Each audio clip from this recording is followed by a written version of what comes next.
5, 18 ना, 18 है ना टोटल। अरबाज इधर खड़े हो, अब अरबाज खड़े हो जाओ। 17 मार्क्स, शाबाश। यहीं खड़े रहो। मोहम्मद तारिक आया नहीं अभी। फैज़ान आरिफ, शाबाश बेटा 14। हमाद सलीम 12.5, वो एंड पे देना है। सैयद असद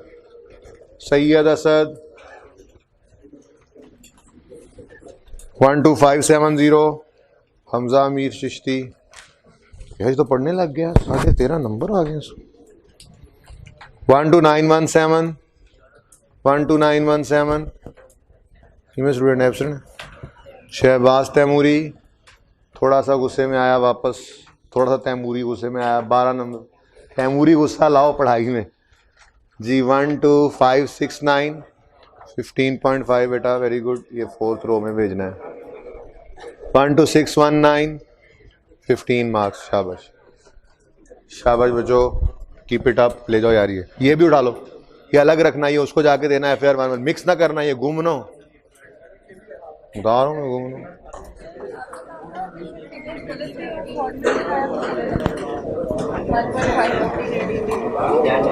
एक्सट्रैक्ट बनाना था, हाँ तो मिल जाएगा ना, ले तो 0.5 मिला तो हुआ है, 0.5 मिला हुआ है ना, तो हो सकता है फिगर का हो ही 0.25, सही फिगर का 0.5 हो। बहरहाल मैं देख लूँगा, मेरे साथ डिस्कस कर लीजिएगा क्लास के बाद। कम अज़ कम क्लास के स्टार्ट से क्लास के एंड तक टीए भी बैठा करते हैं, नहीं बैठे तो बैठा करेंगे, ताकि टेस्ट की डिस्कशन में उनको पता हो क्या हो रहा है, उनको पता है क्या हो रहा होता है, ठीक है जी। तो अगर कोई नंबर है एक आध कम तो वो बेशक बढ़वा ले, ठीक है। वैसे काफ़ी है माशाल्लाह अभी भी।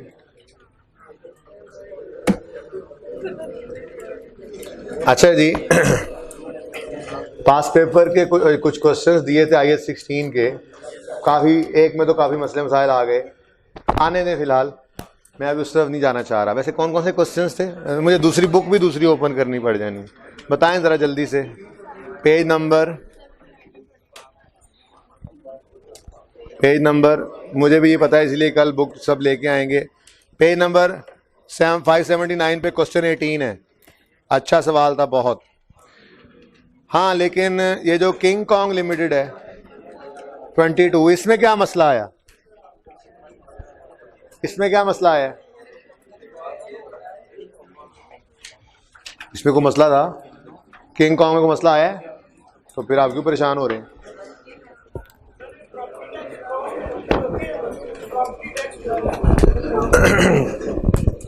मैंने आपको ये कहा था, non refundable taxes ACD cost में ऐड होते हैं, ठीक है। अब थोड़ा बहुत ऐसी शरारत कभी कभी कर देता है। वैसे ये 18 क्वेश्चन क्यों डिस्कस कर रहे हो, मैंने कहा ये करो, मैं धोखा ना दिया करो मुझे।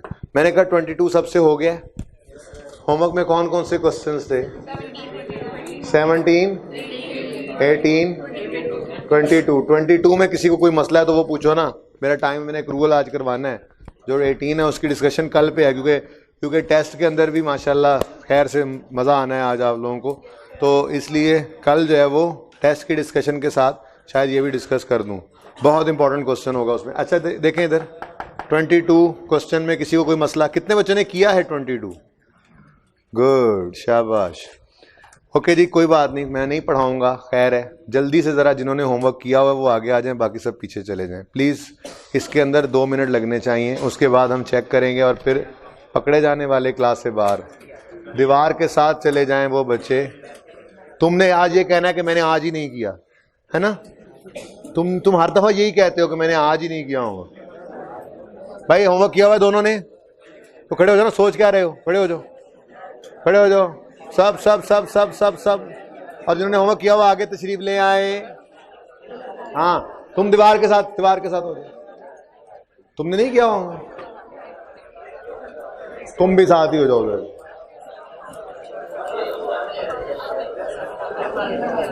मारे क्यों गए, इधर हो जाओ भाई, आप इधर से निकल आओ, आप निकल आओ, सिर्फ एक बंदा दीवार के साथ। भाई इधर नहीं, इस सीट पे किसने कहा खड़े होने का, ये कैमरे से पीछे पीछे सब खड़े होंगे। चलो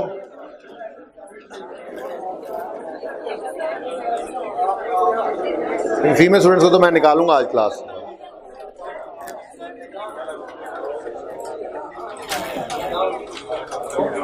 भाई एडजस्टमेंट कर लें, हिल जुल ले। ओ भाई होमवर्क किया हुआ है? ना करो, क्या बात। यार आगे आ जाओ उठ के, भाई कैमरा वाले जगह दे दें प्लीज, इनको जगह दे दें, ये 3 बच्चों को आगे भेज दें और 3-4 बच्चे इधर खड़े कर लें अंदर लाइन में, ताकि रास्ता खत्म हो जाए थोड़ा सा, तो खुल जाए, सॉरी खत्म ना हो जाए। ये भाई साहब आप लोगों ने जब होमवर्क किया हुआ तो पीछे क्यों बैठे हैं यार? किस तरह से समझाया जाए आपको?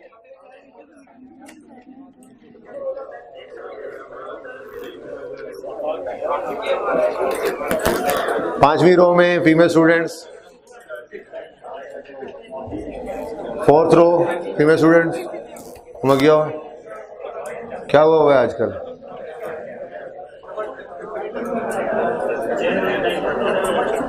पढ़ना छोड़ा हुआ है ना, कि पास ही ना हो जाए, अच्छे नंबर ही ना आ जाएंगे। ये आवाजें आनी बंद क्यों नहीं हो रही? क्या मसला है भाई?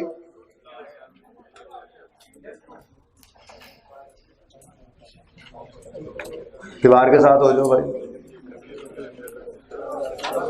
और कुछ नहीं होता, वो कर ले गुजारा यार। तू उधर जाओगे तो मैं इधर से लिखूंगा।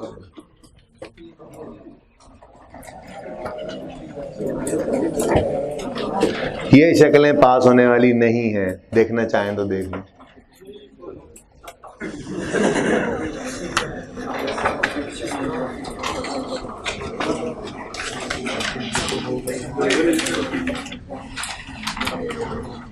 भाई ये बोर्ड नजर आ रहा है आप दोनों को? बोर्ड नजर, तुम तो रहने दो बेटा, तुम्हें तो लग रहा है ना ही नजर आया बोर्ड। तुमने सही काम पकड़ा हुआ है। हाँ जी, कोई भाई कोई इधर नहीं है जगह, आ जाओ हमारे, आ जाओ। तुम होमवर्क किया हुआ तुमने? होमवर्क किया हुआ? तुम गिनती करो और क्लास से ही निकल जाओ। ये तुम आगे आगे बैठ जाओ अमजद, इस सीट पे आगे बैठ जाओ यार। किसी के जेन्युइन रीजन है? हाँ शालवी, आप तो ठीक हो ना, खड़े हो सकते हो। तुम्हें क्या था भाई?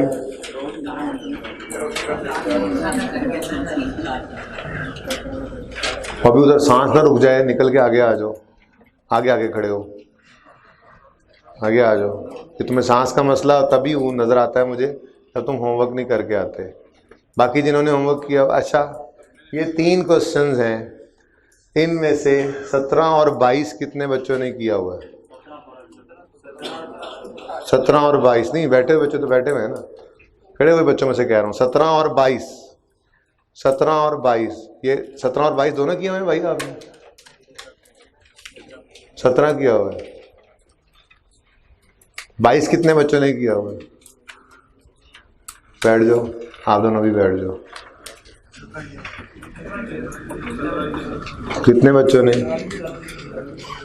तारिक तुम खड़े रहो, बाकी 17 वाले बैठ जाओ, अभी ये चेक होगा।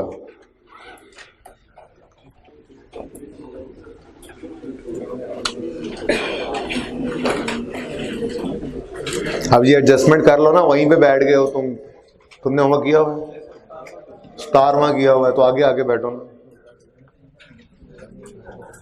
बाकी ये सारे बच्चे रास्ता छोड़ दें, ये रास्ता छोड़ दें, आगे गली में आ जाएं, इधर गली में आगे खड़े हो, इधर चले, आगे रास्ता छोड़ दें।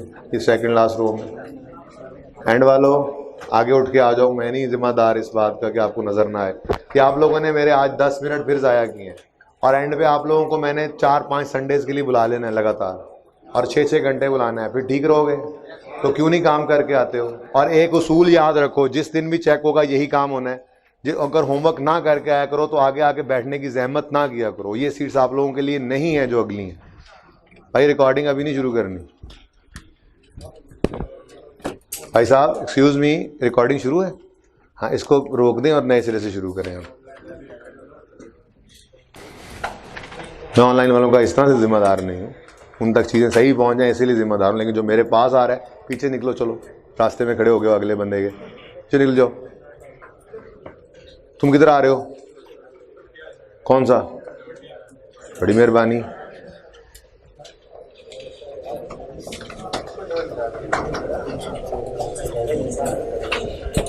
ये बैठ जाओ तुम सांस वाले भाई, बैठ जाओ सांस वाले, साथ वाले नहीं उसके। इसको कहो किसी तरह से आगे आ जाए। सैलवी वो माफी नहीं है, और आज टेस्ट ना दिया तो तुम्हें मैं बिल्कुल आग कर दूंगा क्लास से। ओके जी स्टार्ट करें आप। बिस्मिल्लाह। 22 क्वेश्चन नंबर 22 जिन बच्चों ने किया है हो गया था उनसे।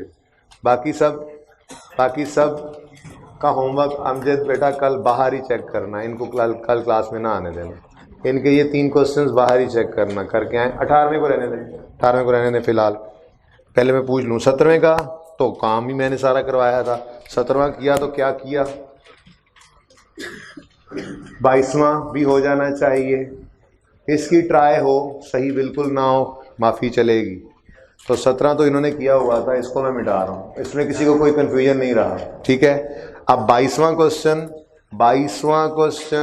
और 18वें क्वेश्चन की ट्राई, ये कल सबकी उम्मीद हो भी जाएगा, ये कल सबकी कॉपीज पे होना चाहिए। इसके अलावा क्लास में आने की जहमत ना कीजिएगा, कल मैं 17 को डिस्कस करूँगा, बहुत इंपॉर्टेंट क्वेश्चन।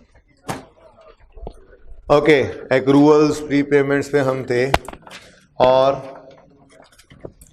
मैंने आपको कुछ बेसिक एग्जाम्पल्स जो है वो देखता हूँ शायद होमवर्क में दे दूँ। मैं चाह रहा हूँ एक अच्छा सा बड़ा सा सवाल कर लेते हैं, ठीक है, और फिर बाकी छोटी एग्जाम्पल्स देख लूँगा मैं, वो आपको होमवर्क में दे दूँगा, ठीक है।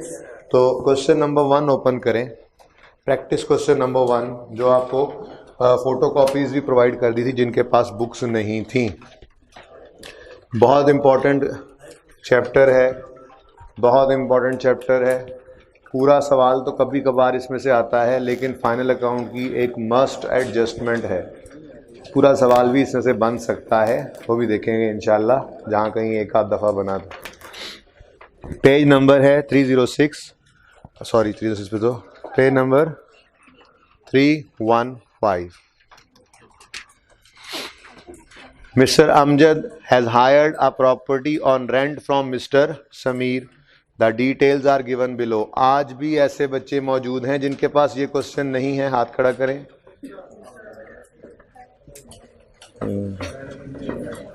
भाई 10 कॉपीज करवा लो किसी एक से, ये मुझे, आपके पास बुक है ना, ये ज़रा दें, उसकी कॉपी करवा दे यार, 10 से कॉपीज करवा दो लैक वाली।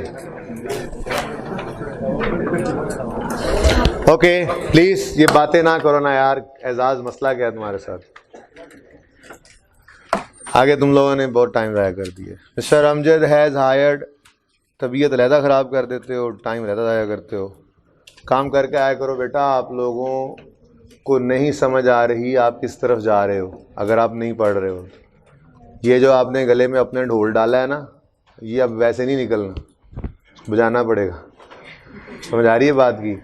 आपने ये जो ख्वाब देख के आप आ गए ना, सीए करना है हमने, ये ज़रा पॉज कर दें भाई, ज़रा थोड़ी सी आज इनकी क्लास की, तो भाई साहब एक्सक्यूज़ मी, मेरे दोस्त भाई साहब प्लीज़ इसको रख दें, इसको पॉज कर दें। Mister Sameer, the details are given below. मैंने आपको 4 स्टेप्स लिखवाए थे, मैं उन्हीं 4 स्टेप्स की बेस के ऊपर आप क्वेश्चन करूँगा, और आइंदा एक्रूअल्स का क्वेश्चन ऐसे ही किया करेंगे।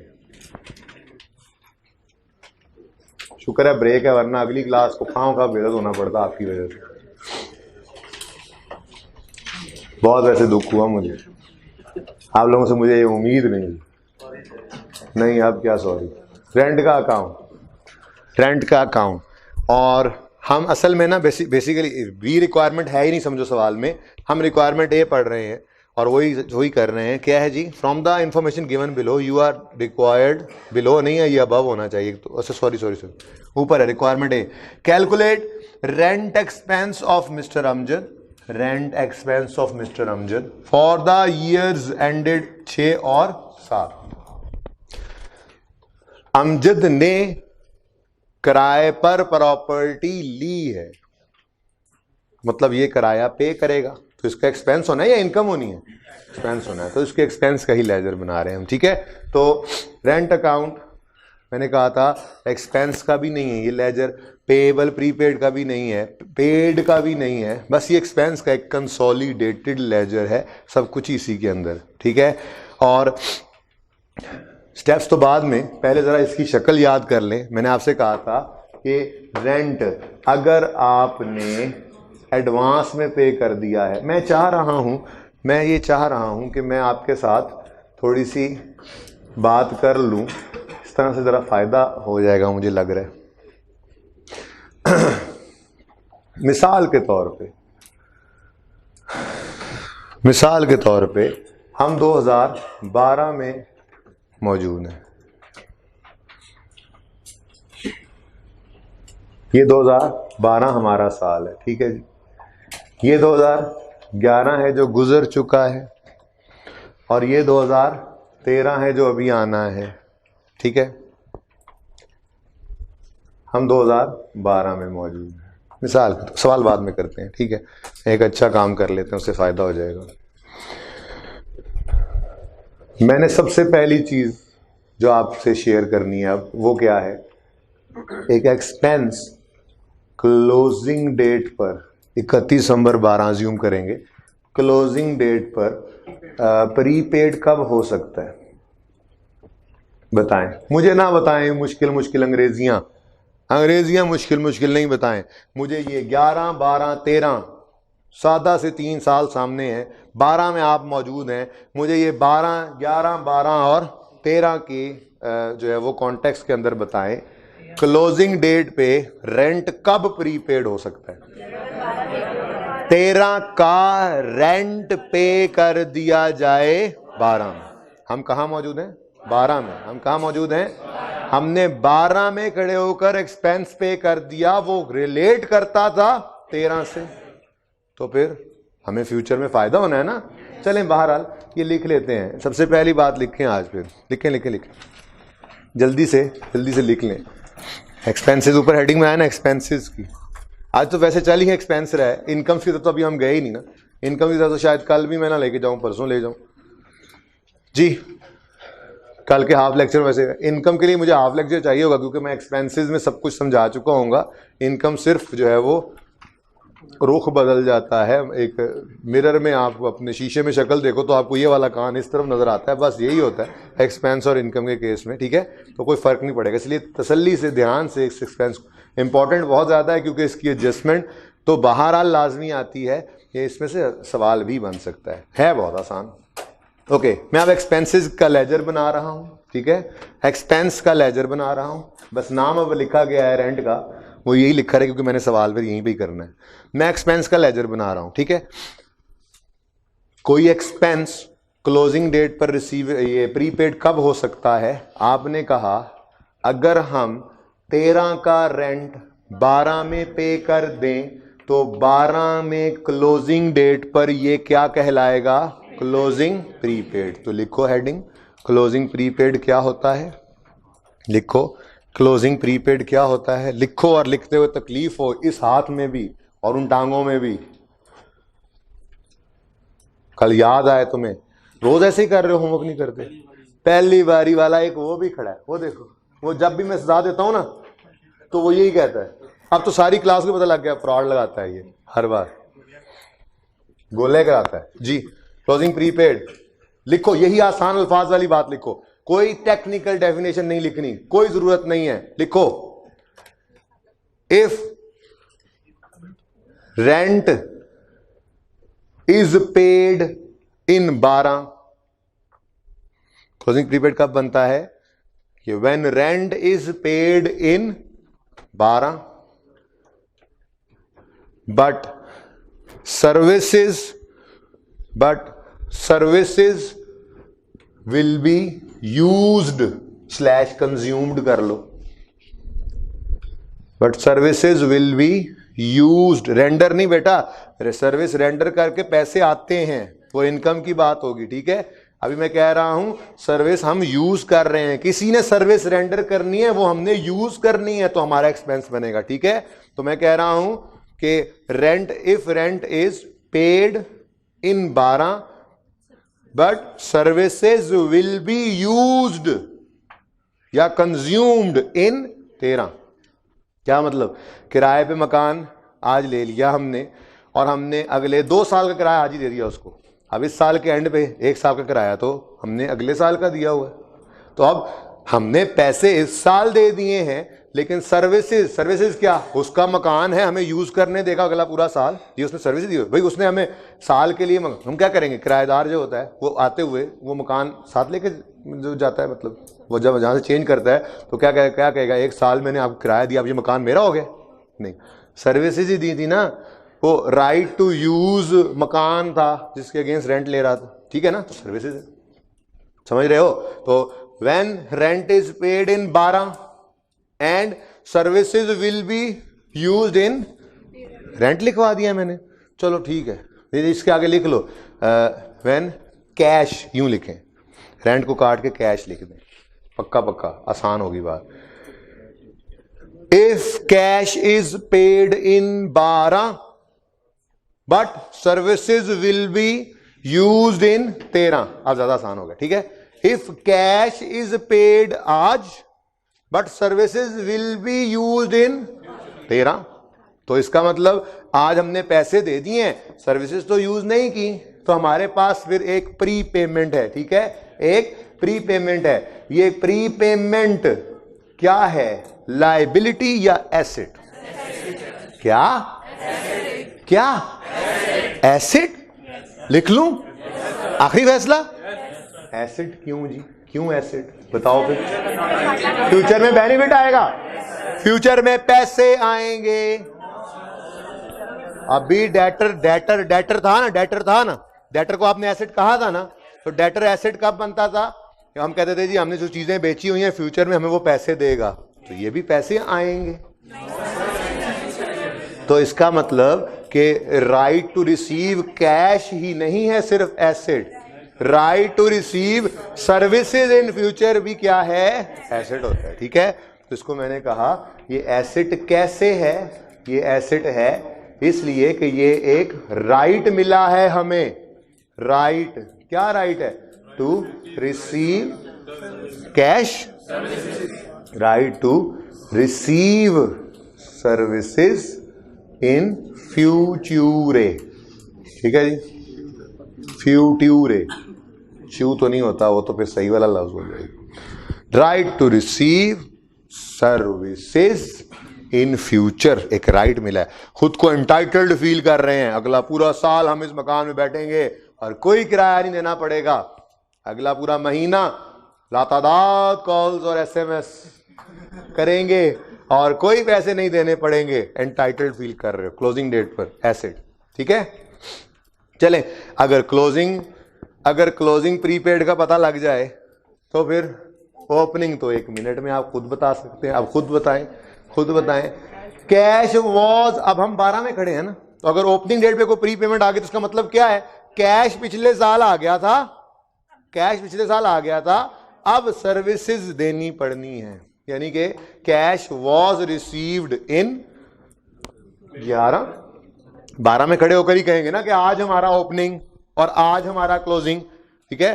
तो 12 में खड़े हैं हम, तो आज इस साल का क्लोजिंग 31 दिसंबर, इस साल का ओपनिंग 1 जनवरी, ठीक है। तो हम क्या कहेंगे, cash was received in 11 but services will be used in 12। वही सॉरी, मैं इनकम के हिसाब से बोल गया। तो अगली बात लिखें, नंबर 2 डेफिनेशन लिख लें। ओपनिंग प्रीपेड का मतलब क्या होगा कि हमने कैश पिछले साल में पे किया था, अब इस साल हम सर्विसेज लेंगे, तो लिखें कैश वॉज पेड, मैं रिसीव्ड बोल गया, cash was paid in 11 but services will B, cash is paid in 11 but services will be used in 12।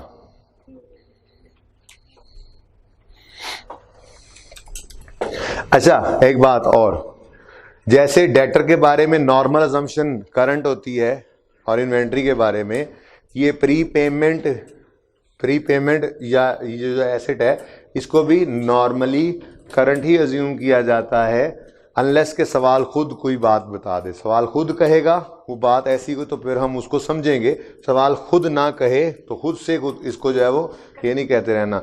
सवाल खुद से जब बता देगा, मिसाल के तौर पे अगले 5 साल का किराया है तो फिर उसमें देखेंगे क्या करना है, करंट को अलग करेंगे, नॉन को अलग करेंगे। ये भी इंशाल्लाह सीखने वाला काम है जो हम सीखेंगे, पर फिलहाल तो हम ज़रा बेसिक्स तो सीख लें, ठीक है। तो ओपनिंग प्रीपेड क्या हो गया? Okay, now these are assets, ठीक है। अब इनके कुछ डिफरेंट नेम्स भी होते हैं, तो प्रीपेड को एडवांस भी कहा जाता है, ठीक है जी। प्रीपेड एडवांस, एडवांस रेंट पे कर दिया जी हमने, क्या है? एसेट, प्रीपेड एडवांस, ठीक है। बहरहाल वो अभी ना भी लिखें तो खैर है, काम चलेगा। ओके नेक्स्ट, ये हो गया ओपनिंग क्लोजिंग, बताया था, ये लिखा भी था, थोड़ी सी इस पे बात जरा और हो जाए ना, जरा पक्का पक्का समझ आ जाएगी, जरा इजी हो जाएंगे जी।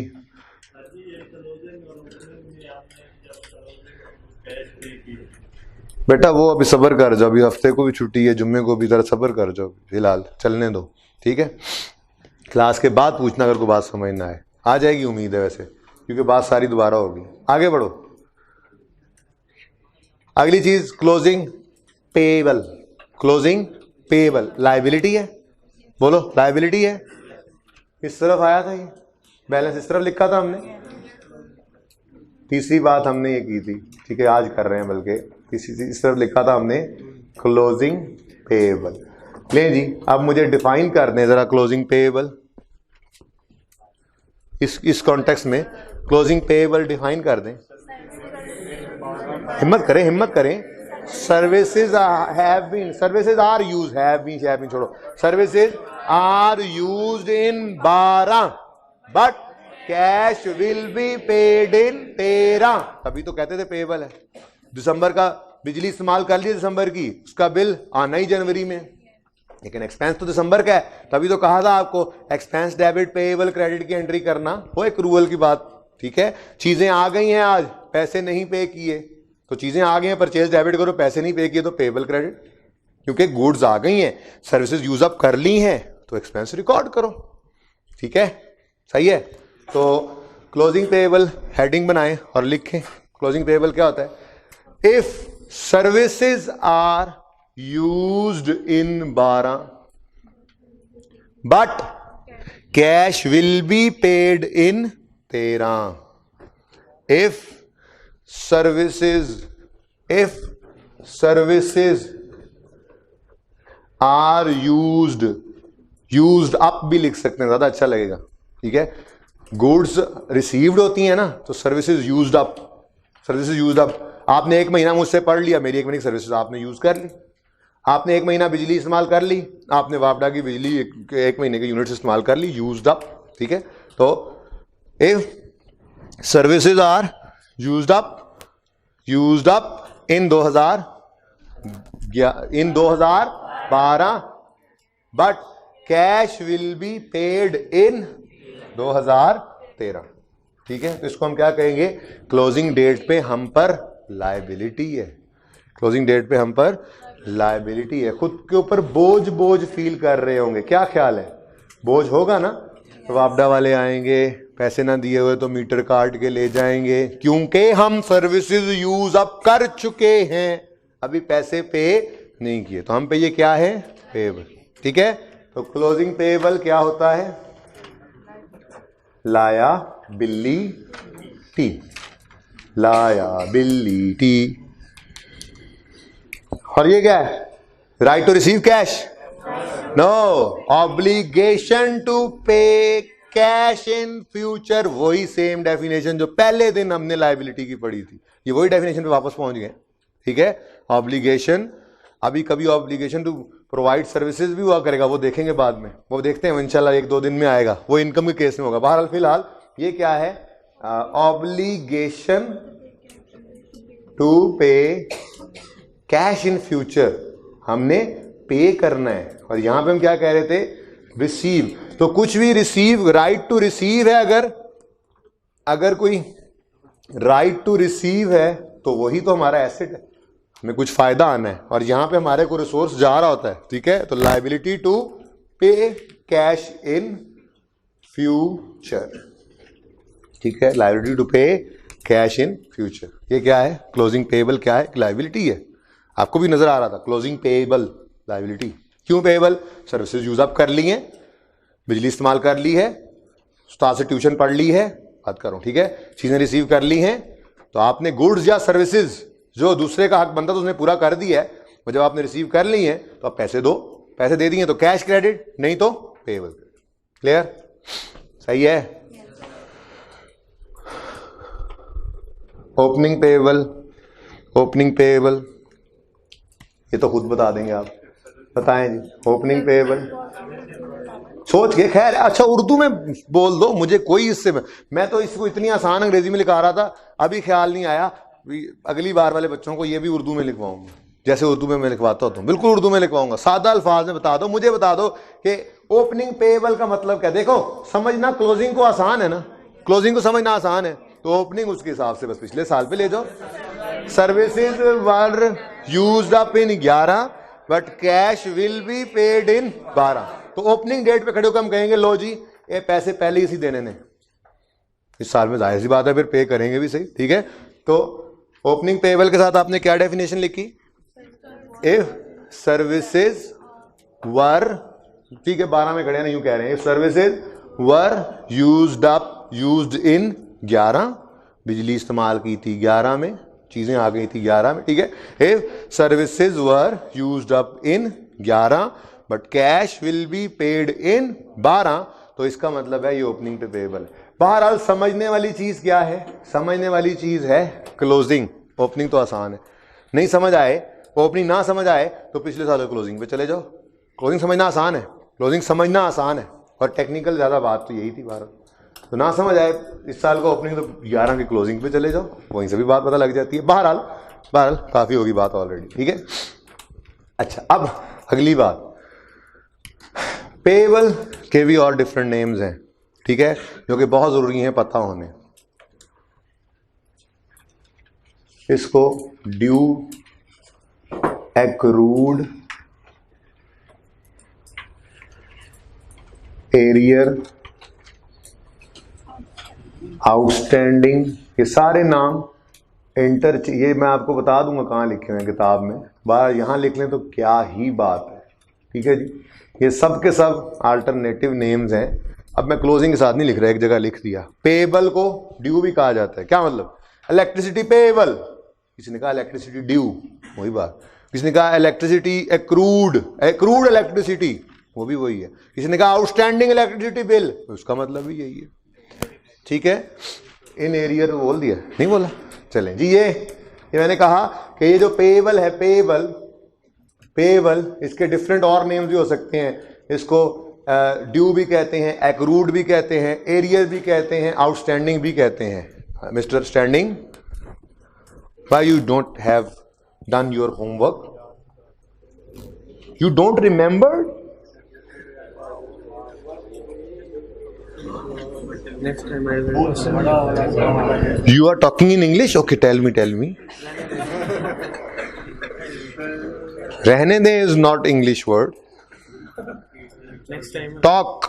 Next time I करेंगे. बैठ जाओ सारे, बदतमीज बच्चे।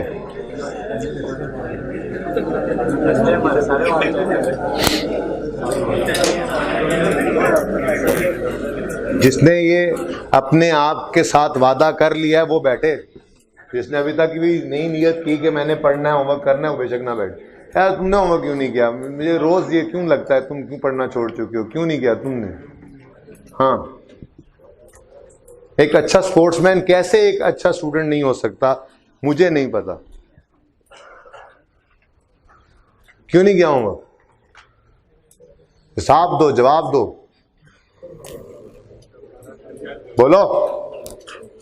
कोई नहीं है ना, वजह कोई नहीं है ना? पढ़ लो ना यार, टाइम गुजर जाएगा। सच्ची मुझी ये बैच एंड हो जाएगा, क्लास खत्म हो जाएगी, मैं कोर्स खत्म कर दूंगा, आखिरी महीने में कुछ हाथ में नहीं आएगा, पेपर हो जाएंगे, रिजल्ट आ जाएगा, फेल हो जाओगे, घर को होगे पास हूँ, 6 महीने साल ऐसे ही चलता रहेगा, उसके बाद छोड़ के चले जाओगे। इस तरह करना चाहते हो? आइंदा से नहीं है, आइंदा से मुझे नज़र ना आना टेस्ट ना देने वालों में या होमवर्क ना करने वालों में, कोई भी ऐसा ना हुआ करे। टेस्ट पे इतनी थोड़ी पर कितने बच्चों को आज मैंने बताया टेस्ट दिया हुआ था, कितने बच्चों ने दिया हुआ? अच्छा बताओ यार, शर्म आनी चाहिए आप लोगों को, कुछ शर्म आनी चाहिए थोड़ी सी। लिख लिया ये, चले अब वापस आ जाएं, अपने सवाल को करते हैं जी। मैंने कहा था step 1 we will write opening, step 2 we will record cash. Cash की एंट्री एक्सपेंस के केस में कैश की एंट्री होती क्या है? एक्सपेंस डेबिट कैश क्रेडिट, ठीक है। तो इस तरफ कैश आ जाता है, ठीक है जी। और स्टेप 4 मैंने क्या कहा था? Balancing figure will be gain और balancing figure will be taken to profit और लॉस, ठीक है। अब कैश अगर इस तरफ आ रहा है तो फिर बैलेंसिंग फिगर तो दूसरी तरफ जानी ही थी, ठीक है। बहरहाल इसकी एंट्री भी समझाऊंगा, ऐसी बात नहीं है। प्रॉफिट एंड लॉस अकाउंट में बैलेंसिंग फिगर ले जाओ, ओके। ये निकलेगी इस तरफ बैलेंसिंग, ठीक है। मैं नहीं लिखता ये स्टेप 4 में नहीं लिखता, आप बैलेंस करेंगे तो पता लगेगा किस तरफ आता है, ठीक है। डन। कैश तो इसी तरफ आना है ना, और कैश तो इसी तरफ आना है कि नहीं? एक्सपेंस के केस में कैश ने पे होना है ना। चलो अब सवाल पे आ जाओ जी। Question 1, mister Amjad has hired a property on rent from mister Sameer. The details are given below. जनवरी से जून 2006 500, जुलाई से दिसंबर 1000, फिर 2007 में फिर किराया बढ़ा 6 महीने पहले। देखो 2 साल है, 6 और 7 का। 6 के अंदर पहले 6 महीनों में किराया रहा 500, अगले 6 महीनों में किराया 1000 हो गया। ये 2006 का मामला था। 2007 में पहले 6 महीनों में रहा 1500 और अगले 6 महीनों का बन गया 2000, और उसके बाद भी वो कह रहा है 2000 ही रहा, ठीक है। आगे उसने बात की है, अब ये जहन में रह गया, ठीक है। पहले साल में पहले 6 महीने में 500, अगले 6 महीनों में 1000, दूसरे साल में पहले 6 महीनों में 1500, अगले 6 महीनों में 2000, और ऑनवर्ड्स भी 2000 ही चलता रहा, ठीक है। अब ये जहन में रखना है। आगे उसने रेंट फॉर इस अरसा was paid on this, rent for ये अरसा वॉज पेड ऑन दिस, ये क्या गिवन है? पेमेंट्स, ठीक है। तो हम अपने स्टेप्स के हिसाब से ही चलेंगे। अगर देखें ये आप लोगों ने नोट कर लिया होगा, इसलिए अब मैं ये मिटा रहा हूँ, बाकी सब ऐसे ही लिखा रहने दूंगा, ठीक है। और आपने एक्सपेंस की हेडिंग दी हुई होगी, अब मैंने उसी वो लिखा नहीं था, मैंने रेंट ही लिखा रहने दिया, ठीक है, ठीक है। अब इसमें सिर्फ यहाँ पर कर दूंगा मैं 2006। तो ओपनिंग क्या होगा? यकम जनवरी 2006। ओपनिंग क्या होगा? यकम जनवरी 2006, ठीक है। चलो, क्या यकम जनवरी 2006 पर कोई ओपनिंग प्रीपेड या पेएबल है?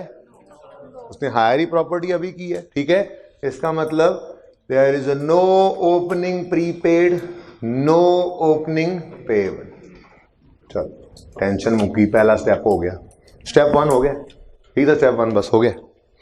स्टेप 2 पढ़ते रहे, अभी तो पहला दिन है, पढ़ते रहे। वी विल रिकॉर्ड कैश, और मैंने उसके लिए आपको कहा था कैश रिकॉर्ड करते हुए अंधाधुंध रिकॉर्ड करना।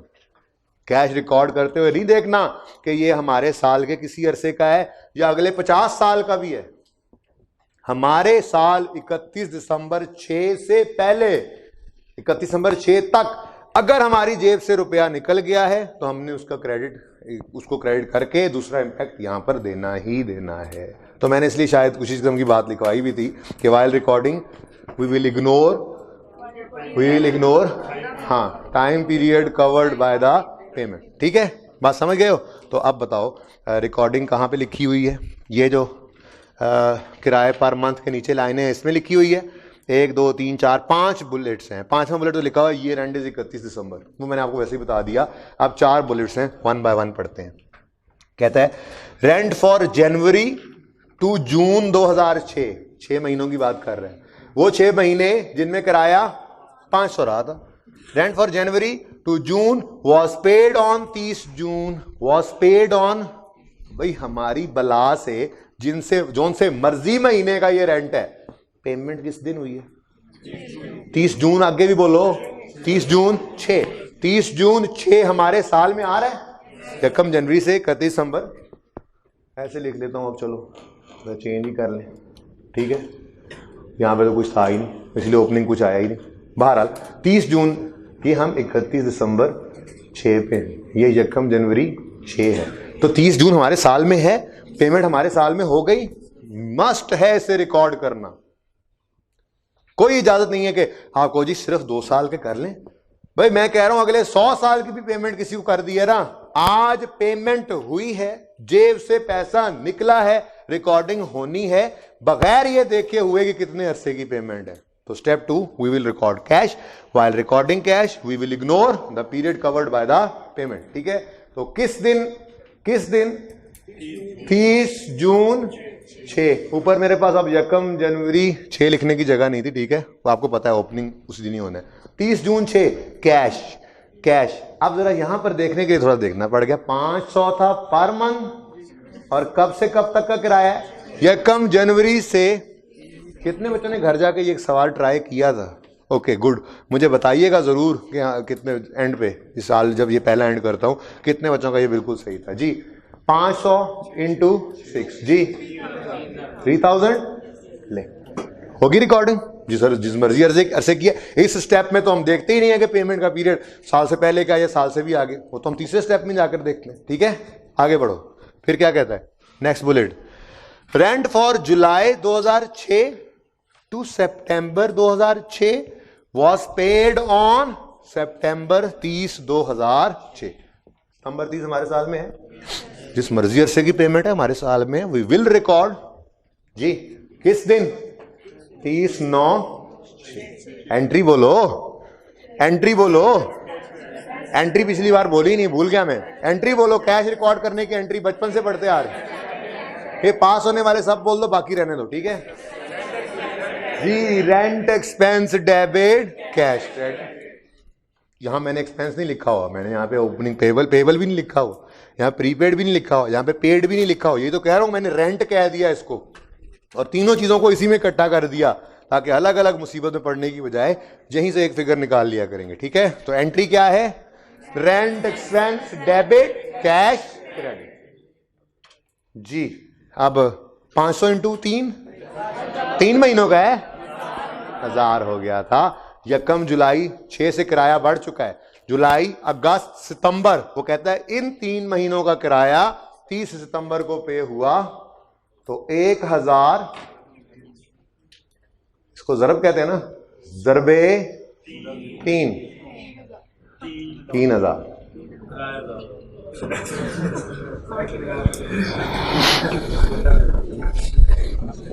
कर रहा हूं। ओके नेक्स्ट, आज मैं सचमुच गुस्सा आ गया था सुबह आप लोगों की क्लास को देख के, ये होमवर्क के हालात, इसलिए आज दूसरा वाला गुस्सा रहने दो। हाँ जी, उसके बाद आगे बढ़ते हैं। Rent for October 2006 to June 2007, छोड़ो परे, दफा करो। वैसे ये जो है ना, अक्टूबर 6 टू जून 7, इसके ऊपर ऐसे डिब्बा लगा लो, अक्टूबर 6 से शुरू करो, जून 7 पे रोको। ये क्या है, ये पेमेंट की डेट है या पेमेंट का पीरियड है? पीरियड कवर्ड बाय पेमेंट है। ठीक है, ऊपर वाले में भी यही कर लो, जनवरी 6 से जून 6 डिब्बा लगाओ, जनवरी कैसे लिखा हुआ है, जनवरी 6 टू जून 6 यही लिखा हुआ है, इसके ऊपर ऐसे डिब्बा लगाओ। उससे ऊपर वाले को भी जाके लगाओ डिब्बा, उससे ऊपर कोई है ही नहीं, नीचे है। अक्टूबर 6 से जून 7 2007। ठीक है, अक्टूबर ये लिखा हुआ है, इसके ऊपर डिब्बा लगाओ। ठीक है, ये तो पेमेंट पीरियड है, हमने तो इस स्टेप में इसको देखना ही नहीं, हमने सिर्फ ये देखना है वॉज कब पेड। तो वॉज कब पेड बताएं, वॉज पेड ऑन 30 जून 7। लो जी, हमारे साल से ये पेमेंट तो निकल गई, ये बुलेट हमारे साल से आगे की बात कर रहा है। तो step 2 is over, step 2 is over. Now will move towards step number 3। What was step number 3?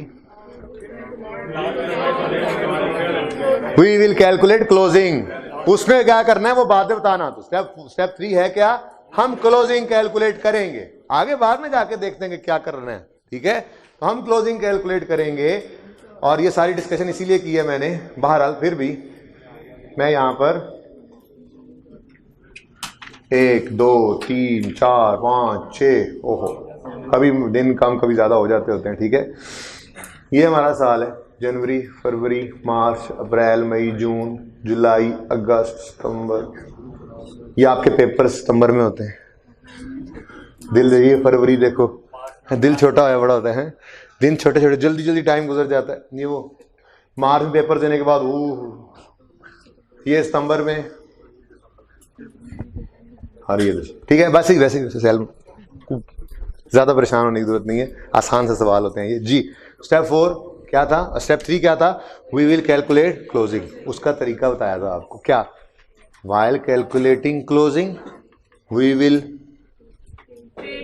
पकड़ लास्ट पेमेंट, वी विल पकड़ last payment and we will check its range, its औकात।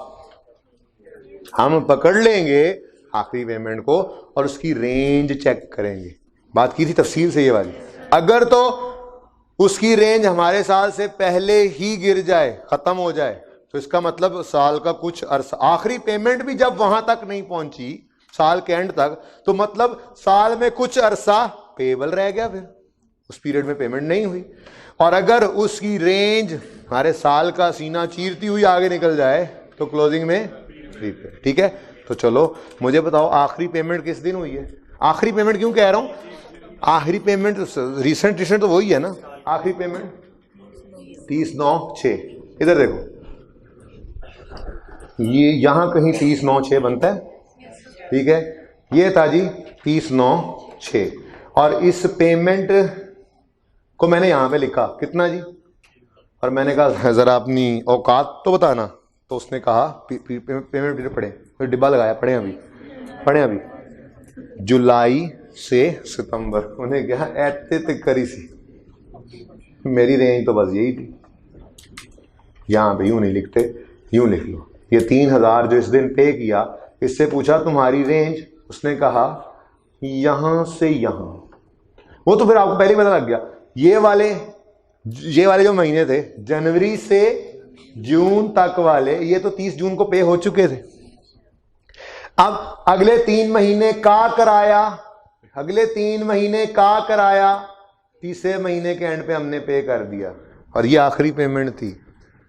अब वैसे तो सवाल ने नहीं कहा कि हमने प्रॉपर्टी छोड़ दी है, तो सादा सी बात है, नहीं दिया आखिरी 3 महीनों का किराया, तो पेमेंट जो आखिरी पकड़ी थी उसकी रेंज हमारे साल से पहले ही खत्म हो गई, रुक गई। तो साल में कुछ अरसा ऐसा है जो पेएबल है, तो हमने कहा इसका मतलब क्लोजिंग डेट पर क्यों पेएबल, बोलो क्यों पेएबल। अभी अंग्रेजी बोली है, अभी आपको मैंने सब कुछ पढ़ाया। ये सर्विसेज, ये देखो हम किराए पे ले चुके हुए हैं प्रॉपर्टी, हम जित किराए पे ले चुका हुआ है प्रॉपर्टी, तो ये 3 महीने प्रॉपर्टी यूज कर रहा है, लेकिन किराया पे होता नजर नहीं आ रहा, क्योंकि आखिरी पेमेंट तो यहां पे गिर गई है, खत्म, बस कहानी खत्म।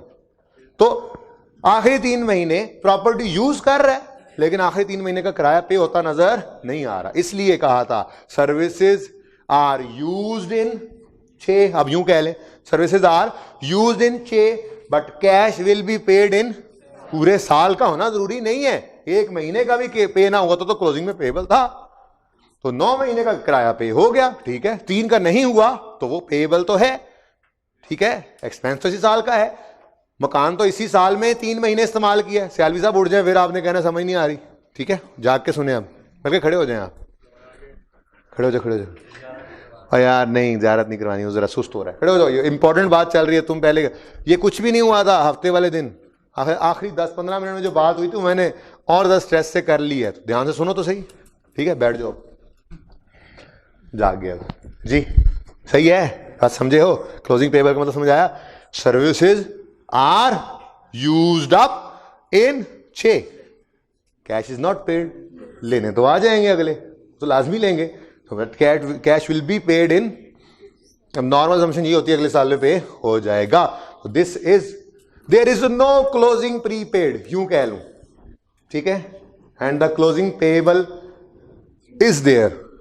अब अगली बात कितना है, तो बड़ी सादा सी बात है, ये जुलाई से दिसंबर तक का किराया हर मंथ का कितना है, 1000, तो 3 महीने का पे नहीं हुआ तो यहां पे मैं लिखूंगा जी 1000 इंटू, इससे कंफ्यूज ना करना, ठीक है। ये वो 3 महीने हैं जो पे हुए हैं और ये वो 3 महीने हैं जो अभी पे जी 3000। अब ये आपका लेजर बन गया है।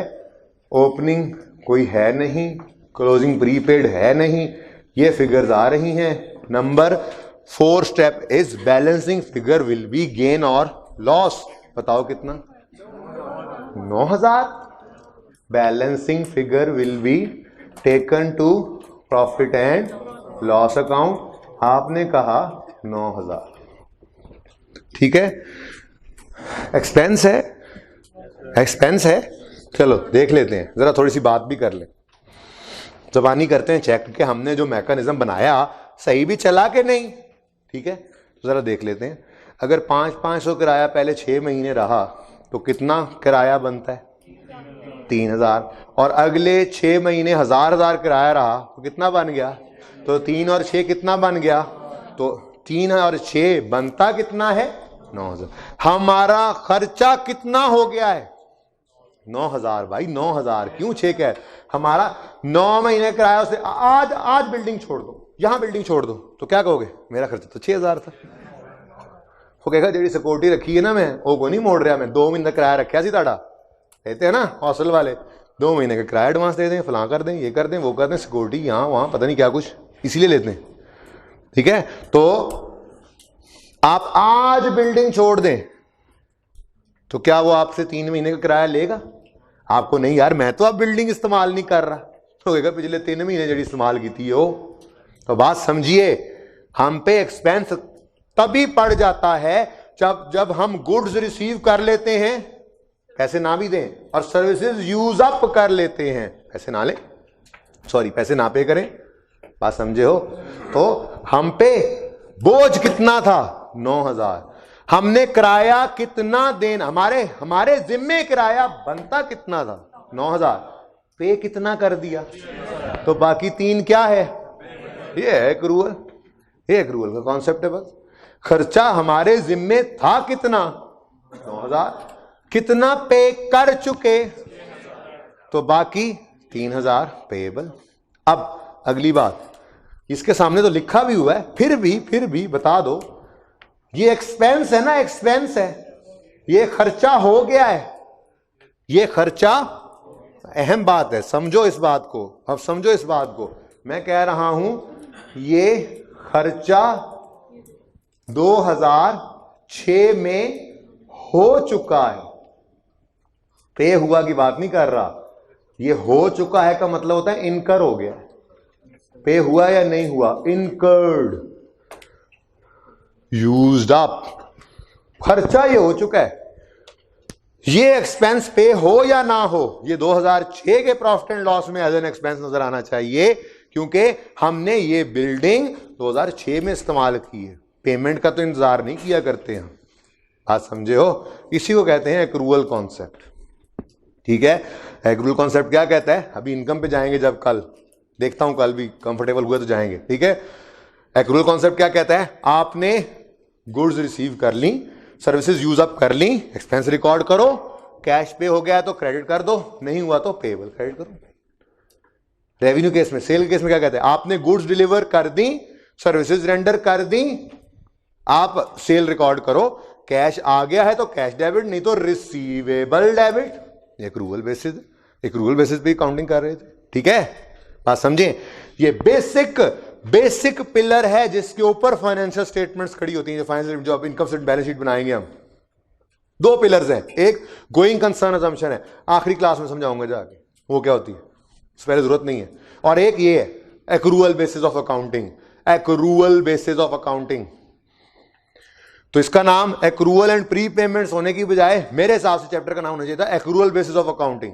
ये concept accrual basis of accounting, going concern, ये पिलर हैं 2, इनके ऊपर इनकम स्टेटमेंट में, ये फाइनेंशियल पोजीशन, फाइनेंशियल स्टेटमेंट्स जो हैं, जो आप पढ़ते हैं, जो आप बनाते हैं अकाउंटेंट्स, ये उनके ऊपर 2 बेसिक अंडरलाइंग अजम्पशंस हैं, ये प्रिंसिपल्स हैं, ओके। तो वेरी इंपॉर्टेंट कॉन्सेप्ट। बात समझ आ गई भाई? अभी अगर मैं ये कहूं कि ऐसे ही दिल कर पड़ा, आज से पहले वैसे ऐसा कभी किया नहीं था, ये फर्स्ट टाइम ही है, मैं दिल कर रहा है मैं इनकम स्टेटमेंट बना दूं आपके सामने, इनकम स्टेटमेंट बना दूं और इनकम स्टेटमेंट का बनाता था ये, पर ये दूसरे दिन तीसरे दिन जाके ये सवाल वगैरह करने के बाद बहरहाल इनकम स्टेटमेंट का एक्सट्रैक्ट होगा बेटा, सारी इनकम स्टेटमेंट मैं बना नहीं सकता, कहाँ से लाऊं, सेल परचेज सब कुछ, ठीक है। हाँ जी, इसमें किस पोर्शन में ये रेंट नजर आना चाहिए, तो मैं यहाँ पे लिख लेता हूँ, एक्सपेंसेस में ना एक एक्सपेंस होगा जिसका नाम होगा डेप्रीसिएशन एक्सपेंस, याद आ रहा है। तो ये हम आहिस्ता आहिस्ता ना फाइनल अकाउंट बनाते जा रहे हैं। अब जो फाइनल अकाउंट का सवाल आएगा एंड पे, जो सवाल पर्चे में 18 से 22 नंबर का आता है, उसके अंदर ये सब कुछ होगा, उसके अंदर डेप्रिसिएशन की एडजस्टमेंट होगी, करना आता है हमें सब कुछ, डिस्पोजल होगा, करना आता है, अकाउंट्स बना लेते हैं, ऐसे ही एक रूल होगा, ठीक है। तो रेंट एक्सपेंस अगर कोई 7 नोट करे तो यहां पर एक कॉलम की जगह छोड़े, वजह समझ लग गई होगी, 2007 का अकाउंट बनाना उस पर प्रेजेंट करेंगे। और आपको मैंने बताया था कि मोस्ट रिसेंट ईयर को पहले रखना है, IS 1 कहता है, वो अभी FR 2 में जाके पढ़ेंगे उसको।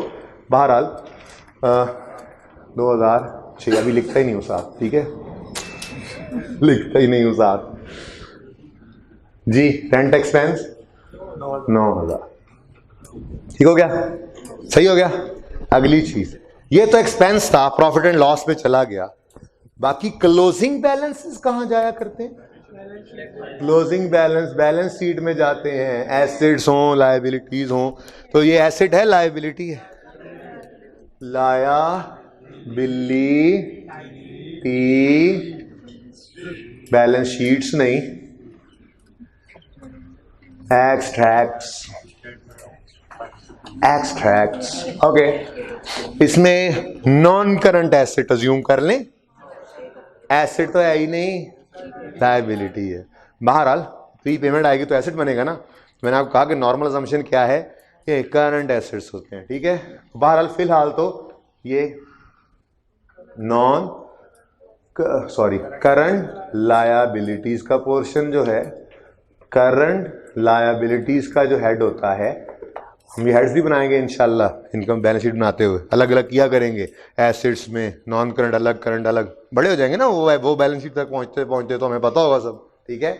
जैसे अब हमें पता लग रहा है ये भी एक लायबिलिटी है, ठीक है, जैसे हमें पता लगा फिक्स एसेट डेप्रिसिएशन वो फिक्स नॉन करंट एसेट्स थे, ऐसे प्री पेमेंट का आज पता लगा ये करंट एसेट है, स्टॉक करंट होगा, डेटर के साथ प्रोविजन पड़ेंगे इसी मंथ में इंशाल्लाह।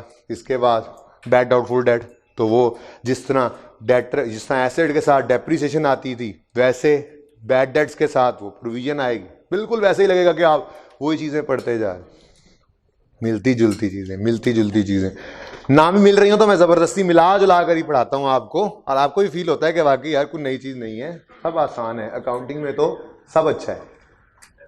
रेंट टेस्ट तो फिर भाई रेंट पेएबल, क्या लिखा है जी, रेंट पेएबल, बैलेंस शीट में नजर आ रहा है कितना, 3,000। ये बात समझ आ गई है? कितने बच्चों ने ये अकाउंट बिल्कुल सही बना लिया था, कसमें।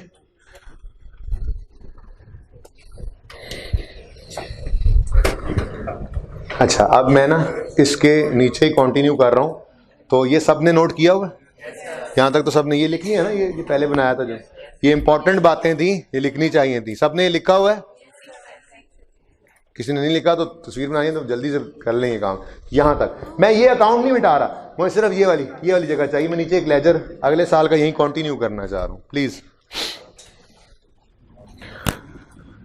वो पिछली क्लास में मैंने कहा था तस्वीर बना लेना बोर्ड की, किसको कहा था? बना ली थी, मुझे याद से भेजनी है वो ना, कल दूसरी क्लास को बांटनी, बोर्ड की तस्वीर खींच के बांटनी, दोनों की अलग अलग कैंची थी, सही 2 सफ़े दे देंगे। तो पहली क्लास से दूसरी दे लेंगे, पहली क्लास में मैं थोड़ा सा सही शायद वो बोर्ड पे प्रेजेंट नहीं किया बातों को, दूसरी में अच्छा प्रेजेंट होगा तो मैंने कहा साहब खुद दे दूंगा कॉपी करा, वो इसलिए करवा रहा हूँ, आप टेंशन ना लें, आपके बोर्ड की कॉपी की भी जरूरत नहीं है, घबराना नहीं। अच्छा जी, इधर देखें आप,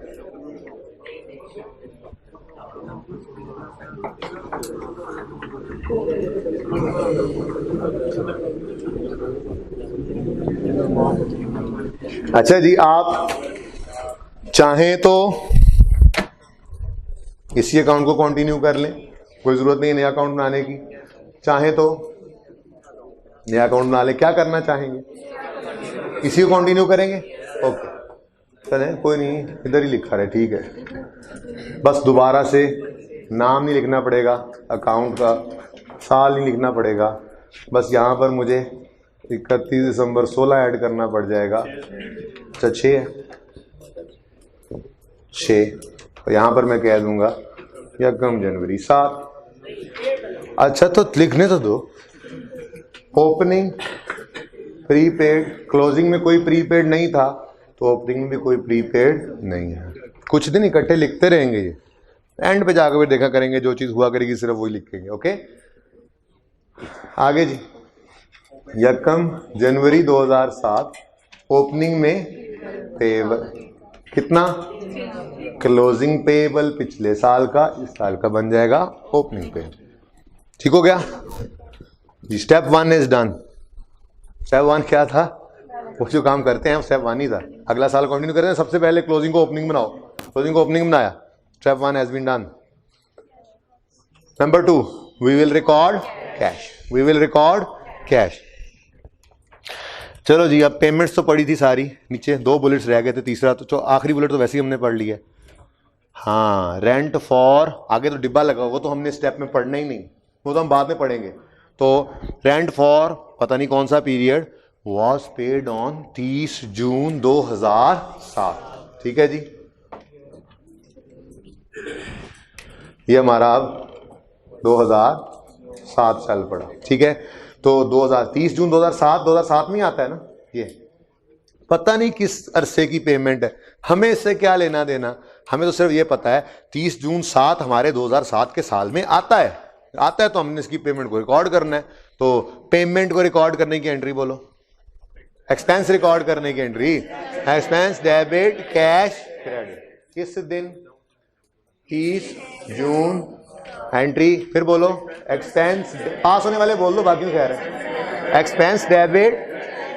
अच्छा वैसे तो ये एक्सपेंस गिवन होता है, लेकिन जरा इस एक्सपेंस को निकालने के लिए भी पेमेंट पीरियड को पढ़ना पड़ा कि कितने महीनों की पेमेंट हुई है। वैसे नॉर्मली ये गिवन होता है, तो देखें जरा, वो कहता है रेंट फॉर अक्टूबर 2006 से 30 जून 2007 वॉज पेड। हाँ, अक्टूबर, नवंबर, दिसंबर और अगले 6 महीने, 9 महीनों का किराया इकट्ठा 30 जून 9 को पे हुआ है।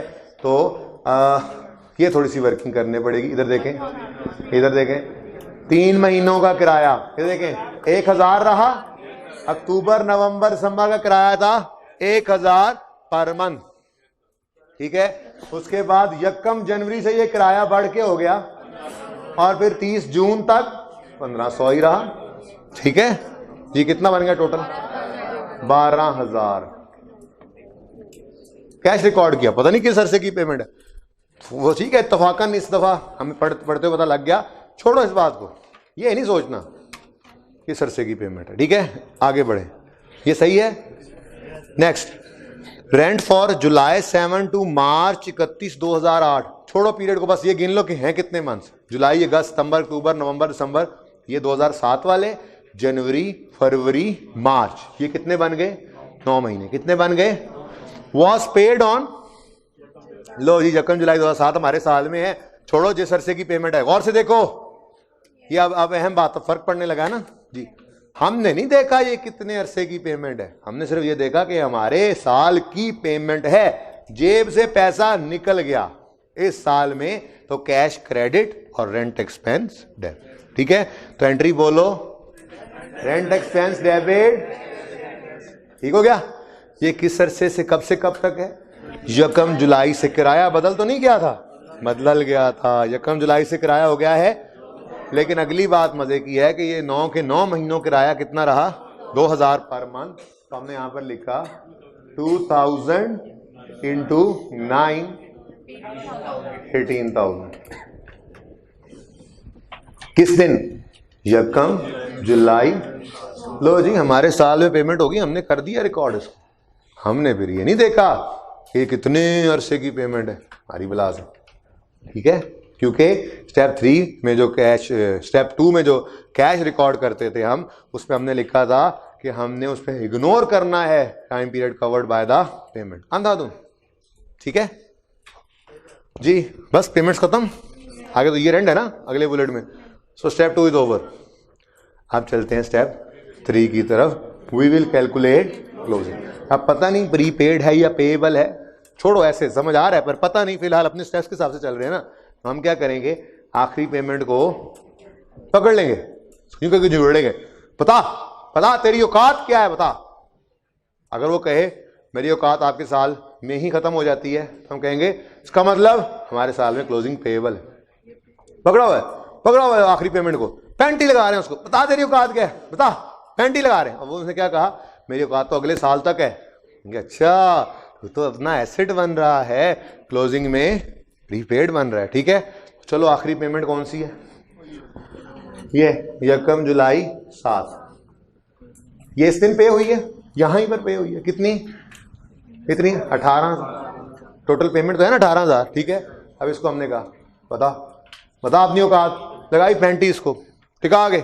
इसने क्या कहा, अब पेमेंट पीरियड जाके पढ़ो, यकम जुलाई 2006 से 31 मार्च जनवरी, यहां पर तो 31 दिसंबर 7 है यहां पर। और ये चेक करो, इसके काम चेक करो, इसकी औकातें चेक करो, वधी जा रहा है, ठीक है। तो आज क्या है, आज हमने एक एक्सपेंस प्रीपे कर दिया है, ठीक है। तो हमने कहा लो जी, क्लोजिंग में प्रीपेड इस तरफ आएगा, हाँ नहीं, सॉरी साहब नहीं, अच्छा से जीरो लिखने के लिए तो लिखने दो, आप लिखने तो दो। इधर देखो, क्लोजिंग पेबल तो आज नहीं है, क्लोजिंग में क्या बन गया है, प्रीपेड। 31 दिसंबर 2007 क्लोजिंग में है प्रीपेड। अब कितना, ये देखो 3 महीने, ये 3 महीने का किराया कितना है, 2000 पर मंथ, तो फिर 3 महीने का 6000। ये 6000 रिलेट तो करता है अगले साल से, हमने इसी दिन इस 18 में ही पढ़ा है, हमने इसी साल पे कर दिया। तो बातें समझ आने लग गई हैं। ये एक्रूवल प्रीपेमेंट, इतना तो टॉपिक जी। 3,000 लिखवा ले मुझे, 3 महीने बाद में बोलने देना, मिस करा दिया मुझे। असल में ना जगह तंग है, इधर से शुरू करने दो मुझे। क्लोजिंग प्रीपेड, ये शायद अल्लाह इसलिए हमसे गलत करवा रहे थे जी। 2000 इंटू, हर काम में बेजरी होती है, देखा। अब ये 6000 आ गए इसके नीचे। Okay, step 3 we will record closing, कर लिया रिकॉर्ड। स्टेप 4 किस तरफ आ रही है बैलेंस फिगर, अब तो काफी, फिर क्रेडिट साइड पे हमेशा आएगी इसी तरफ, प्रॉफिट एंड, हाँ ये लॉस ही है, लेकिन इसको लॉस नहीं कह रहे आज। डिस्पोजल अकाउंट में इस तरफ आता था, वो लॉस ऑन डिस्पोजल था, ये रेंट एक्सपेंस है तो दोनों ही नुकसान की बात, दोनों ही खर्चे, ठीक है। तो profit and loss account balancing figure 21,000। पता नहीं हमने सही कैलकुलेट किया या नहीं, जरा ऐसी जबानी चेक करते हैं कि हमारे इस मैकेनिज्म से जो एक्सपेंस निकला है। ये पहला सवाल है ना, बहुत सादा सा, समझ आ रही है बिल्कुल हर चीज सामने सामने। ये जो मैकेनिज्म है हमारा, क्या ये सही भी वर्किंग कर रहा है या नहीं, चेक तो करें। तो देख लेते हैं, पहले 6 महीने किराया कितना रहा, 1500, अगले 6 महीने तो 1500 इंटू 6 जमा 2000 इंटू 6, टोटल कितना बना। इसका मतलब इस मैकेनिज्म से एक्सपेंस की फिगर सही निकली है, चेक कर लो, ठीक है।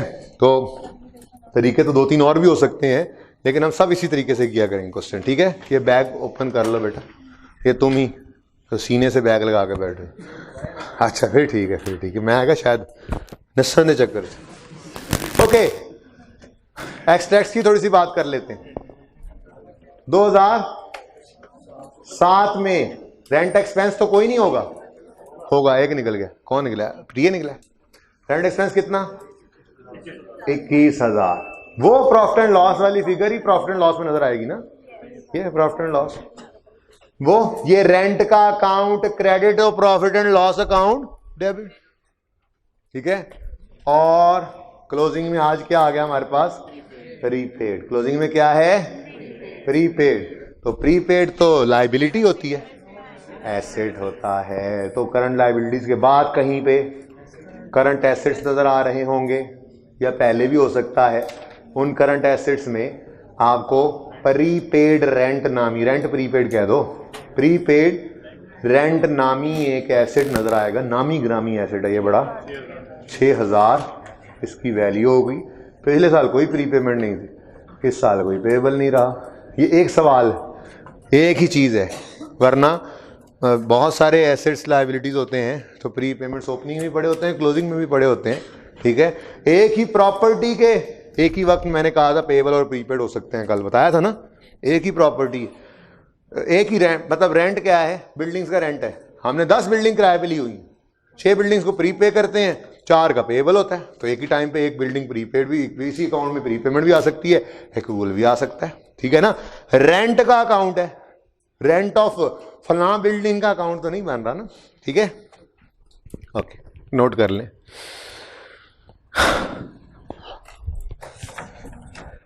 अच्छा, इसके पार्ट बी को ना करने बैठ जाइएगा। क्वेश्चन नंबर 2 टिक करें, अभी आपका होमवर्क है। क्वेश्चन 2 होमवर्क,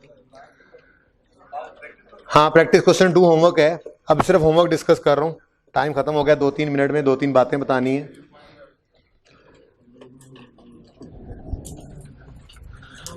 जल्दी जल्दी जल्दी जल्दी जल्दी से आ जाएं, ये यहीं पे कहीं नहीं जा रहा।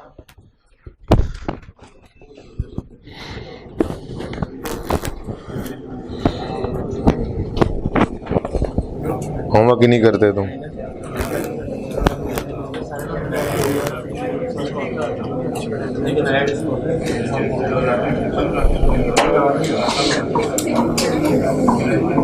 लेकिन ये तो तुम मानोगे, जिस दिन तुम लोग होमवर्क नहीं करते दिन चेक तो होता है।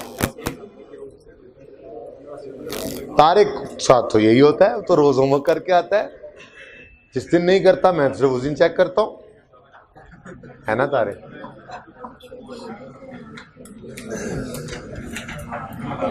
ओके, हो गया नोट।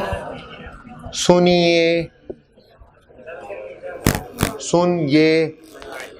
बढ़िए। Question number 2, from the information given below you are required. Question start ही रिक्वायरमेंट से हो रहा है। ये जिससे ये सवाल था ना, उसी के नीचे दूसरा सवाल है। उत्तर होने तक जरा सा। अच्छा, पेज नंबर 315, ये पेज 315 पे क्वेश्चन नंबर 1 ये था जो आप कर रहे थे। 2 पे आ गया हूं। क्वेश्चन 1 कर लिया, बी पार्ट नहीं करना। उसमें इनकम, उसमें कहते हैं समीर के हिसाब से जरा अकाउंट बनाओ। अब समीर की तो रेंट इनकम होनी है, तो वो जब पढ़ाऊंगा तो तभी पता लगेगा ना कैसे होना है वो, ठीक है। हो जाएगा, वो भी बहुत आसान है। इसको पक्का करें, सोचे ही ना इनकम के बारे में। जब ये पक्का हो गया तो ऐसे ही होगा जैसे बुक वैल्यू पे अकाउंट बनाने में आपका हादसा निकल गया था। अच्छा, ये भी वो काम है, ठीक है। हंसी निकली थी, हादसा नहीं निकला था। ओके, पहुंच गए सब। सुने अब, from the information given below, सवाल शुरू ही यहां से हो रहा है। You are required to calculate the, मुझे ये रिक्वायरमेंट समझानी है, बड़ी इंपॉर्टेंट, बड़ी अच्छी रिक्वायरमेंट है। एमसीक्यू में इस तरह से आते हैं सवाल। You are required to calculate, सब सुने, you are required to keep quiet. You are required to calculate, बहुत इंपॉर्टेंट, मैं कह रहा हूं 2-2 नंबर का एमसीक्यू इससे बनता है। You are required to calculate, कितने क्या, the charge to profit and loss account for the year 30 June 4 in respect of rent, rate, insurance. मुझे ये बताएं, आपके सामने इनकम स्टेटमेंट, बैलेंस शीट आज बनी हुई है। मुझे ये बताएं कौन सी फिगर कैलकुलेट करने का कह रहा है रिक्वायरमेंट ए में? एक्सपेंस की, प्रॉफिट एंड लॉस में जाने वाली फिगर, उसको कहते हैं चार्ज। क्योंकि एक्सपेंस है ना, तो चार्ज। इनकम होती है तो वो उसको चार्ज नहीं कह सकते। बहरहाल एक्सपेंस की फिगर कह रहा है कि जो प्रॉफिट एंड लॉस को चार्ज हो रहा है ड्यूरिंग द ईयर, वो जो आप प्रॉफिट एंड लॉस अकाउंट की फिगर 2 साल में निकाल चुके हैं, वो उसने इस सवाल में सिर्फ 1 साल का डाटा है, वो उसने कहा है कैलकुलेट करो। नेक्स्ट रिक्वायरमेंट बी, मैं कह रहा हूं बहुत इंपॉर्टेंट रिक्वायरमेंट है, बड़ी अच्छी conceptual requirement. Requirement B, to state, you are ऊपर से पढ़ के आओगे ना, you are required to state the amount of accrual or prepayment for rent, rates and insurance as at, ये क्लोजिंग होता है, as at 30 जून 2004। ये क्या है, ये क्या है, एज ऑन वाली फिर कह रहा है एक्रूवल है या प्री पेमेंट है। एक्रूवल किसे कहते हैं, पेबल को। ऊपर देखो नाम लिखे हुए हैं, हो जाएंगे 2-4 दिन में, याद करने हैं, आज ही करके आना, ठीक है। वो जो अल्टरनेटिव नेम्स हैं सब याद करके आना। पेबल को एक्रूवल भी कहते हैं, पेबल को ड्यू भी कहते हैं, पेबल को आउटस्टैंडिंग भी कहते हैं, ठीक है। तो ये याद कर लेना नाम, ठीक है। तो वो कह रहा है क्लोजिंग पे state amount of accrual payment for rent, rate and insurance as at 30 June 2004। तो दरअसल ना आपने ये 4 अकाउंट अब बनाने हैं, 3 अकाउंट बनाने हैं। एक रेंट का होगा, एक इंश्योरेंस का होगा और एक रेट्स का होगा। ये रेट्स क्या होते हैं, आप इसको भी ना बस इसको, ये एक एक्सपेंस है, बस दैट्स इट, ये एक एक्सपेंस है। ये जिस तरह से रेंट और इंश्योरेंस है ना, बस वैसे ही ये एक्सपेंस है। आप समझ लेना कि ये इंश्योरेंस ही है, नहीं अच्छा लगा तो समझ लेना कि ये रेंट ही है, ठीक है ना। फिर बता दूंगा, रेट्स आपको बस शुरू में बताए थे, बस ये टैक्स है, एक्सपेंस है ये बहरहाल बिजनेस का। अच्छा, अब आगे गिवन कैसे सवाल कहता था, accrual and prepayments as at 30 June 3 were as follows. अब ये क्या बला है, हमसे कहता है 30 जून 4 पे क्लोजिंग निकालो और गिवन क्या है 30 जून 3। गिवन क्या है 30 जून, वो 30 जून 3 का मतलब इस साल का ओपनिंग यकम जुलाई 3 है। तो स्टेप 1 में ये फिगर्स लिखोगे हर लेजर के लिए। नेक्स्ट है 10 अगस्त को, ये ऊपर कहता है पेमेंट्स मेड। अब ये पेमेंट्स है, स्टेप 2 पड़ा हुआ है। 10 अगस्त को पेमेंट हुई, 26 को हुई, 2 को हुई, 12 को हुई, 2003 में, फिर 2004 में, 2003 में, 2004 में, ओए 2004 वाली को तो कारी इग्नोर देंगे। ये साल यकम जुलाई 3 से शुरू होकर 30 जून 4 तक है, इसलिए ये सारी ही पेमेंट्स हमारे इसी सवाल के इसी साल से रिलेटेड है। जरा ध्यान से देख लो, घर जाके देखना, ठीक है, ओके। और क्वेश्चन 2 को टिक कर लें, वेरी अच्छा होमवर्क। अगली बात, आ जाएं जरा क्वेश्चन बैंक पे। वैसे तो मैं कहता हूं कि आप एक पास पेपर में सवाल आया हुआ है किताब के अंदर, देख रहे हैं आप, वो भी कर दें। 2 हो गए।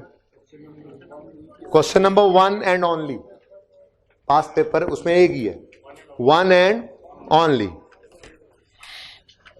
एक और भी है, वो कहीं और छुपा हुआ है रेक्टिफिकेशन के टॉपिक में, लेकिन मैं एक्रूवल करा के, जैसे फिक्स एसेट की रेक्टिफिकेशन साथ ही करवाई है ना, एक्रूवल की भी साथ ही करवाऊंगा। तो मैं सवाल करवाऊंगा, पर वो उसको ढूंढने की जरूरत नहीं है, मेहरबानी आप लोग फिलहाल इसको औकात पे तो आए। पहले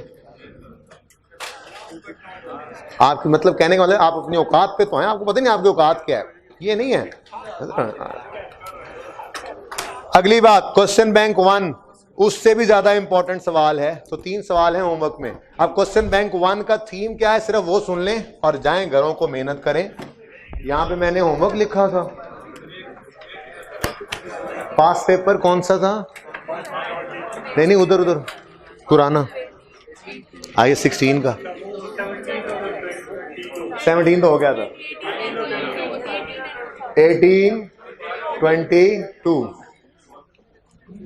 और ये है IAS, ओह सॉरी, हाँ फिक्स है IAS 16 ही है, बहरहाल बड़े होके पढ़ोगे इसका नाम। फिलहाल इसको क्या कहो, किसी वक्त बता दूंगा वैसे इसका नाम, फिक्स एसेट्स एंड डेप्रीसिएशन। ये चैप्टर हो गया। सुन लो बेटा प्लीज सुन लो, क्या कर रहे हो, ये बोलने वालों क्या मसला क्या है यार।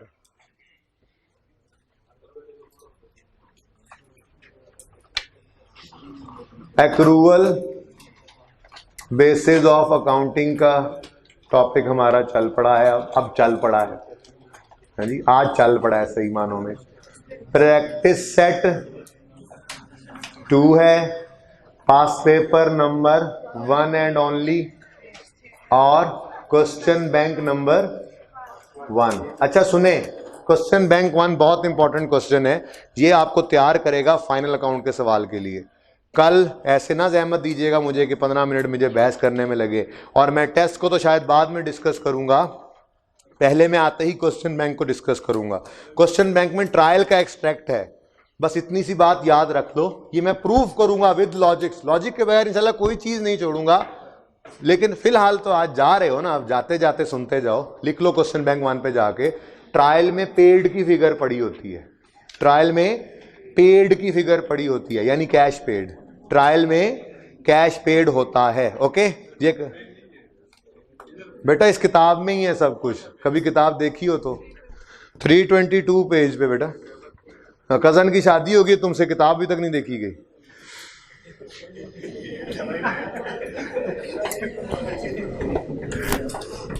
तुम्हारी जिंदगी का कागज जो है ना कोरा ही रह जाना। ये 1 सवाल है, ये 2, ये 3, ये 4, ये 5। ज्यादा होमवर्क उनको लग रहा है जिन्होंने अपना होमवर्क नहीं किया था, बाकी मैंने बच्चों को 1 सवा 1 घंटे से ज्यादा का होमवर्क नहीं दिया। ठीक है, सुन लें, अब सुन लें। क्वेश्चन बैंक 1 में क्या, अज्यूम नहीं करना, ये सच होती है बात, पर फिलहाल कैसे है ये, कैसे मैं समझाऊंगा इंशाल्लाह, वक्त आने पर पता लग जाएगा। फिलहाल आपने बस ये याद रखना है कि ट्रायल में कैश पेड की फिगर होती है, ट्रायल में कैश पेड। अब ओपनिंग देखोगे कोई नहीं होगा, कैश पेड ट्रायल से मिलेगा, क्लोजिंग आप कैलकुलेट करोगे, ये सवाल भी हो जाएगा। तो वेरी इंपॉर्टेंट होमवर्क टुडे। और किसी बच्चे ने टेस्ट दे लिया हो, अच्छा ये सब बच्चे चुप रहेंगे, बाकी सब बच्चे जो हैं वो प्लीज ये ध्यान रखिएगा कि सवाल का नाम ही ओवर कॉन्फिडेंट एंटरप्राइजेज है। ठीक है जी, तो प्लीज, ठीक है, तो जिन बच्चों ने टेस्ट दे लिया है उनसे दूर रहिएगा, क्योंकि इस वक्त वो आपके सबसे बड़े दुश्मन है। आप इस वक्त आप उनसे दूर और जाके टेस्ट रूम में बैठिए जाते साथ ही, और जाके टेस्ट दीजिए, और लड़ना है, जो मुमकिन हो वो करना है, पेपर को पास करके ही आना है। मत बताएं जी कोई बात, एक दूसरे को नहीं बताना। अगर आप लोग अच्छे बच्चे हैं तो जिन्होंने टेस्ट दे लिया है वो दूसरों का फायदा सोचते हैं, उन्हें मत बताएं कि क्या है टेस्ट के अंदर, और दूसरे भी मत पूछें, क्योंकि हमारा असल टारगेट है आई कैप। ठीक है, जिंदगी रही तो कल मिलेंगे। वेरी इंपॉर्टेंट होमवर्क भाई, ऑनलाइन वाले भाई इसको नोट कर लिया है? हाँ, लेक्चर नोट्स बनाते रहो। ये टेलीफोन है, टेलीफोन मुझे कर देना फिर। अल्लाह हाफ़िज़।